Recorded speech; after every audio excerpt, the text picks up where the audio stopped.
1901 میں ایک سائنسدان نے ایک مرتے ہوئے آدمی پر تجربہ کیا۔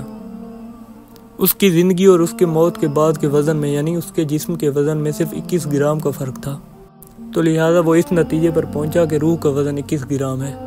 یہ تجربہ ہوا تو ضرور تھا، لیکن یہ تجربہ آج کے سائنٹیفک میرٹس پر پورا نہیں اترتا۔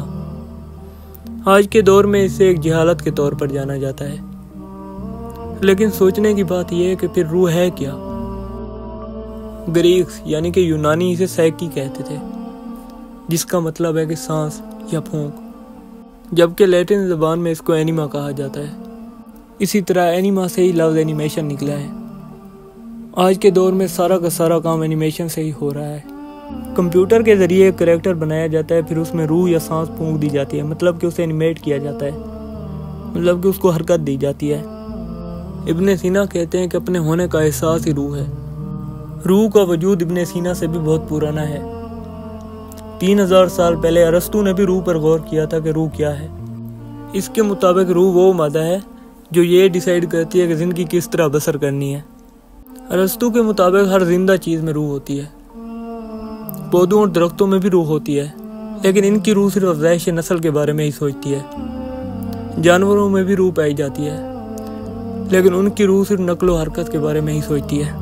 ارسطو کہتا ہے کہ صرف انسانی روح ہی وہ روح ہے جو صحیح اور غلط کا شعور رکھتی ہے اور ان سب سے بڑھ کر ہے۔ ایک مرتبہ صحابہ کرام رضی اللہ تعالیٰ عنہ نے آپ صلی اللہ علیہ وآلہ وسلم سے پوچھا کہ اے رسول اللہ صلی اللہ علیہ وآلہ وسلم، کیا ہمارے لیے چوپایوں کے ساتھ نیکی میں بھی کوئی اجر ہے؟ اس پر آپ صلی اللہ علیہ وآلہ وسلم نے فرمایا کہ یہ ہر ذی روح میں ہی اجر ہے۔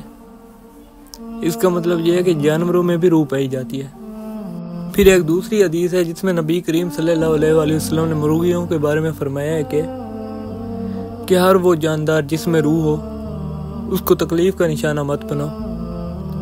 اب یہ دونوں احادیث اس بات کو سپورٹ کرتی ہیں کہ ہر زندگی کے پیچھے ایک روح ہے، لیکن انسانی روح کو زندگی کے ساتھ ساتھ ایک بہت ہی اہم چیز دی گئی تھی جس کو نفس کہتے ہیں۔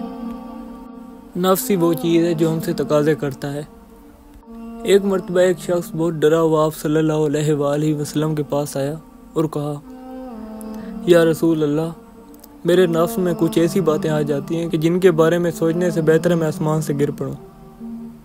تو آپ صلی اللہ علیہ وآلہ وسلم نے اسے تسلی دیتے ہوئے فرمایا کہ یہی تو ایمان ہے۔